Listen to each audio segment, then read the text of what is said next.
Now is the time to push the team, to push yourself, to push the narratives surrounding the team, surrounding your goals, towards intrinsic motivation, towards initiative. And we back with another reflection on the daily Vedantic. These intros, God bless me.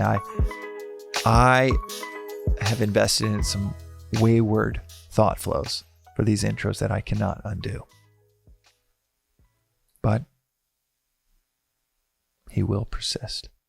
Today's reflection, it comes from something that I'm experiencing almost on a daily basis within running different companies and helping lead different companies. There is Magic Mind. There is, which is a little energy shot company that I started out of our kitchen 5 years ago. There is Side Dish, a salad dressing company that started with my good friend Alex. And there is a AI personality test company called Apt that I started with my good friend Tomas. And that's, let me see, if you want promo codes to any of those, and I don't get any kickbacks, I'm just trying to get y'all. Well, I guess I do. I do get kickbacks from them because they're my companies, but promo codes for you if you want to try them out. James 30, one word, for Magic Mind. That'll get it to you essentially at cost. Side Dish, I actually don't have one off the top of my head, but it's the most delicious salad dressing. The gift to you is you're going to eat a lot healthier because it's so dang tasty and easy with Side Dish to make a salad or to toss it on. The Chipotle Ranch on pizza rocks.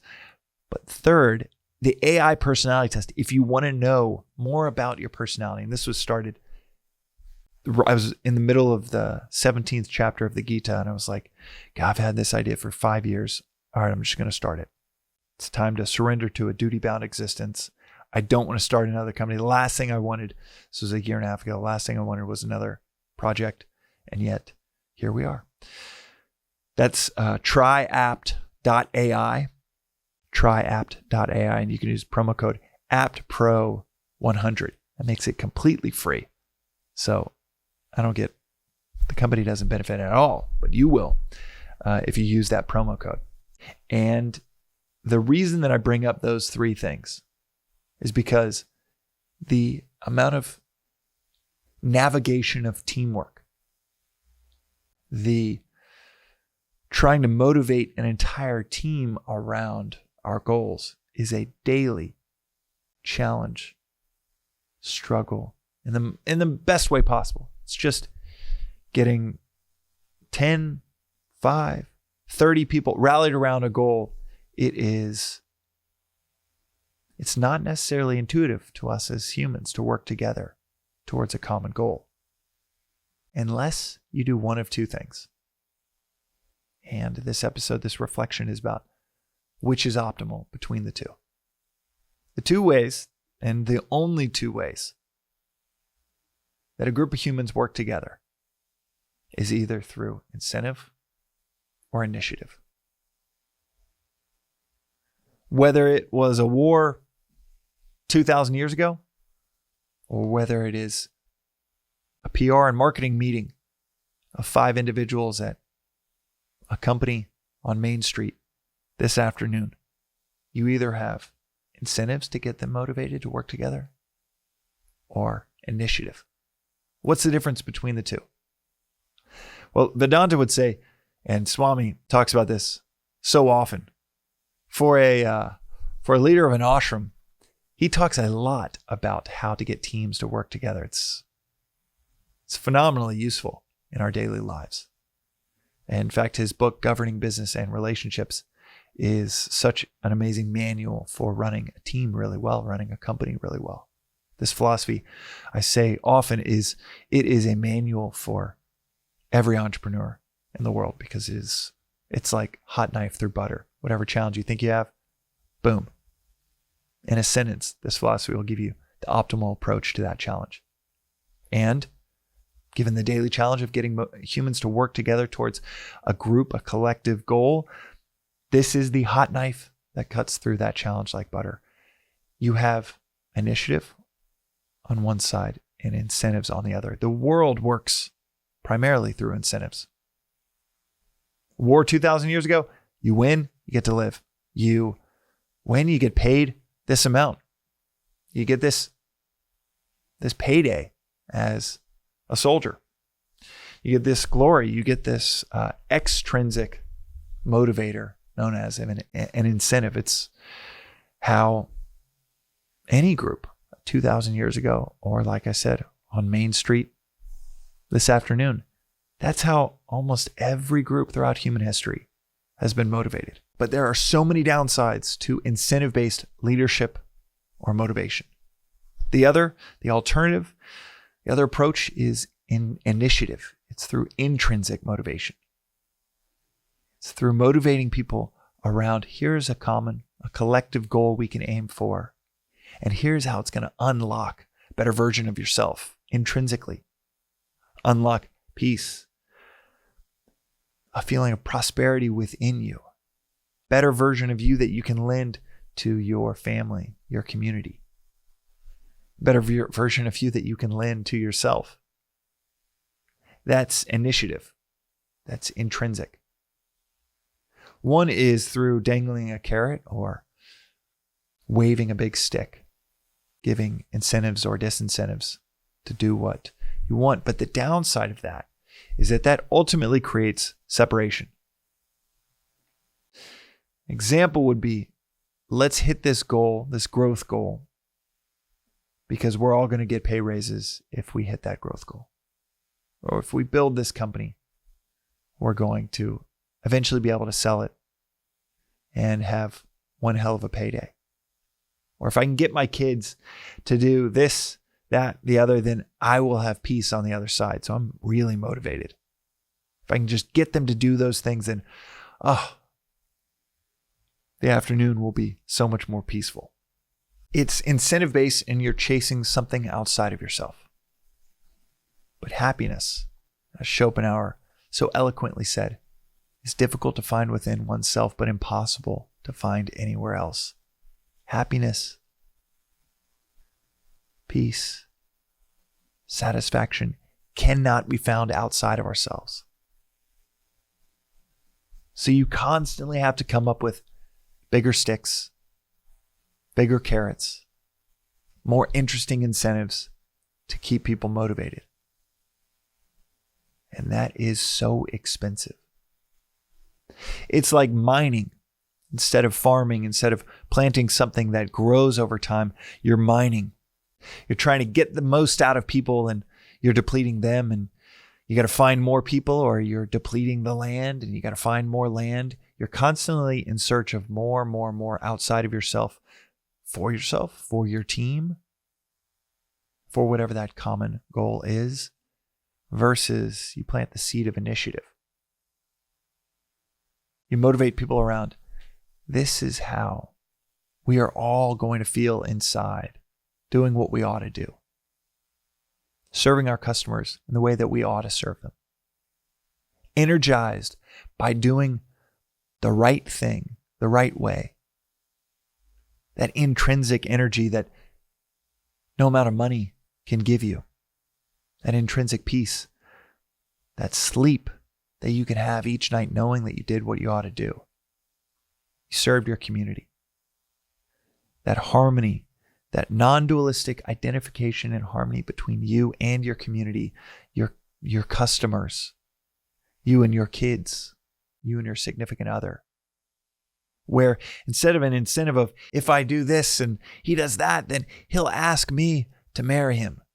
And I'll get what I want. Instead, it's, if I serve them, if I see them as myself, if I recognize the wellspring of energy that I tap into when I start to work out of initiative, out of that intrinsic motivation to serve, to feel that union with that other side, wherever you're serving, that intrinsic motivation and messages to your team around that intrinsic motivation, because here is the kicker, that is where happiness is found. That is what works. The incentive, you're just coming up with more and more illustrious ways of duping people. because it never provides energy, burns people out.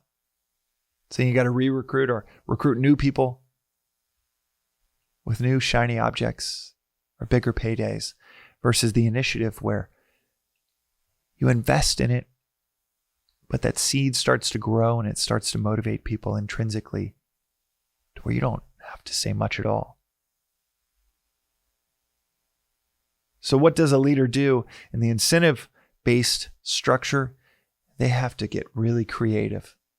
They got to go gobble up more and more resources to feed that constant creativity around more and more incentives. Or over here, it's a few words. It's a good amount of investment in the beginning of a relationship, beginning of a new hire's role within the company, beginning of that dynamic between you and them or them and the team. But what does the leader really do in an initiative-based structure? They lead by example. They do all the hard things the right way. They lead with honesty, integrity. They don't ask anyone to do anything that they themselves wouldn't do. And they talk about the fact that nothing feels as good as doing what we ought to do. Nothing is as energizing to you and your work as serving the customer. That type of motivation around that intrinsic, that initiative-based motivation, what is so beautiful is it requires less and less work over time instead of burnout. And I see this every day with MagicMind. We're tens of millions in revenue with only 11 employees, and everybody is more energized each week. And I've never seen this before. I've never personally experienced this before. I've run companies where everybody was so burned out, even crossing the quote unquote finish line of selling the company, we were all burned out, that I had 8 months of intense depression after the sale of the company because I was so burned out. Versus with MagicMind, it's almost just strange to watch how the more we accomplish each month, the better at all of our jobs everyone seems to get, the more competent, the more energized, the more momentum the company gains. And it feels all the while like less and less effort. That's what you get in an initiative-based structure versus the incentive-based structure. And I'll put this episode out there publicly for anyone at MagicMind to, or apt or side dish, to cut this notion down or cut me down if maybe I'm just living in the clouds and and I'm not aware of the number of incentives that still are dangled within the cultures of each. But I'm pretty sure it can withstand public scrutiny. And the aim is that it can withstand public scrutiny for decades to come across any of these projects or any future ones. That is the breakdown, the difference between the two routes of motivating a group towards a common goal. And maybe you're in a team that's part of that incentive-based side of things, and you're thinking, what can I do about it? The truth is, sadly, if the group is large enough, if it's been around long enough, if you're trying to swim against the tide of 30, 40 people in a sales organization that is almost entirely incentive-based, it won't work.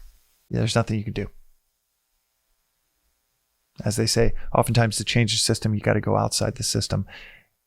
That is the case if the organization is too ingrained around incentives. But at least you saw the limitations of that system, and now you can be a voice of, or a singular influence leader towards a different mode of motivation, towards initiative instead of incentive. And if you are at the genesis, the beginning of a team culture, building and creating a culture within a team, now is the time to push the team, to push yourself, to push the narratives surrounding the team, surrounding your goals, towards intrinsic motivation, towards initiative, versus paydays and carrots or sticks. towards that inner peace, satisfaction, beautiful sleep of doing what you ought to do. Versus, well, I'll get good sleep once I get mine. That is today's reflection on the Daily Vedantic. We'll see you next time.